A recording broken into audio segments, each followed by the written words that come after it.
कार्तिक पौर्णिमेच्या दिवशी दीपदान करणे म्हणजे पवित्र नद्यांमध्ये किंवा तुळशी व भगवान विष्णूंसमोर दीप प्रज्वलित करणे. अशी मान्यता आहे की कार्तिक पौर्णिमेला 365 वातींचा दिवा लावला तर आपल्याला वर्षभराचा दीपदानाचं फल प्राप्त होतं. दिवा बनवण्यासाठी सुकलेलं अर्ध नारळ घ्या आणि वातीसाठी पांढरा सूत किंवा कलावा घ्या. आधी कलावा किती धाग्यांपासून बनलेला आहे ते बघा. हा कलावा 12 धाग्यांपासून बनलेला आहे, म्हणून मला त्याचे 34 तुकडे लागणार.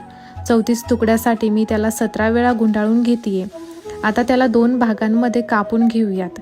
या 34 धाग्यांमधून मी 9 धागे काढून घेतेय, जेणेकरून मला 365 धागे म्हणजेच 365 वाती मिळतील.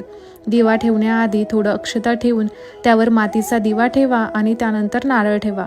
दिव्यामध्ये शुद्ध तूप किंवा तिळाचं तेल घाला. आता हळदी आणि कुंकवाचा टिळा लावून त्यावरून 3 वेळा पाणी फिरवून दीप प्रज्वलित करा. याला आकाशी दीप सुद्धा म्हटले जाते.